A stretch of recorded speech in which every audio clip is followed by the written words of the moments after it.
بسم اللہ الرحمن الرحیم۔ شروع اللہ کے نام سے جو بڑا مہربان نہایت رحم والا ہے۔ صلی اللہ علیہ محمد صلی اللہ علیہ وآلہ وسلم۔ آج میں آپ کو حضرت سلیمان علیہ السلام کی وفات کا قصہ سناتی ہوں۔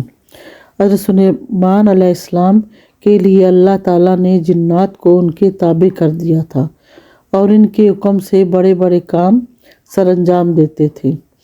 قلعے، عبادت گاہیں، تصاویر، بڑے بڑے لگن اور دیگیں جو زمین میں جمی رہتی تھی بناتے تھے۔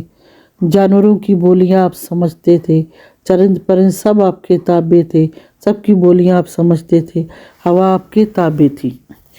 حضرت سلیمان علیہ السلام بیت المقدس کی تعمیر جنات سے کرا رہے تھے۔ یہ کام ابھی جاری ہی تھا کہ حضرت سلیمان کو اپنی موت کے قریب ہونے کا احساس ہوا۔ انہوں نے ملک الموت سے کہا کہ جب تم میری روح قبض کرنے کا ارادہ کرو تو پہلے مجھے بتا دینا۔ انہوں نے کہا یہ تو مجھے بھی معلوم نہیں ہوتا، جب حکم خداوندی ہوتا ہے تب ہی معلوم ہوتا ہے۔ حضرت سلیمان علیہ السلام نے کہا جب حکم خداوندی آ جائے تب ہی خبر کر دینا۔ چنانچہ ملک الموت نے ایک دن آ کر کہا کہ اب آپ کی موت کا وقت قریب آ گیا ہے، بس تھوڑی ہی دیر رہ گئی ہے۔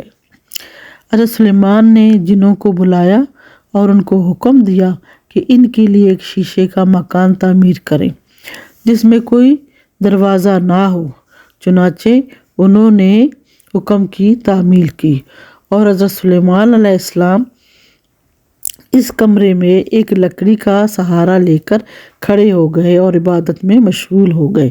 پھر ملک الموت اس مکان میں داخل ہوئے اور اسی حالت میں آپ کی روح کو قبض کر لیا۔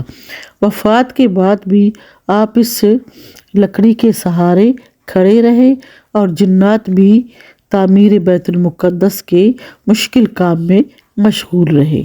1 سال تک اسی طرح کھڑے رہے۔ اس دوران دیمک نے لکڑی کو چاٹنا شروع کیا۔ جب وہ کھوکھلی ہو گئی اور حضرت سلیمان علیہ السلام کے بوجھ کو برداشت نہ کر سکی تو حضرت سلیمان علیہ السلام کا جسم مبارک زمین پہ گرا۔ تب جنات کو معلوم ہوا کہ حضرت سلیمان فوت ہو چکے ہیں، مگر اس دوران میں بیت المقدس کی تعمیر پوری ہو چکی تھی۔ آپ لکڑی کے سہارے کھڑے تھے۔ اس طرح جنات آپ کو دیکھ کر یہ سمجھ رہے تھے کہ آپ عبادت میں مشغول ہیں۔ جنات کو حیرت بھی نہیں ہوئی کیونکہ آپ کئی ماہ اس طرح کھڑے عبادت کرتے تھے۔ انبیاء علیہ السلام کے جسم مبارک کو مٹی نہیں کھا سکتی، نہ وہ عام بندوں کی طرح خراب ہوتی ہے۔ اس وقت تمام جنات اور جنوں کی جماعت اور انسانوں کو پتہ چلا جنات علم غیب نہیں رکھتے۔ اگر جنات غیب کا علم جانتے تو 1 سال تک حضرت سلیمان علیہ السلام کی موت سے باخبر نہ ہوتے۔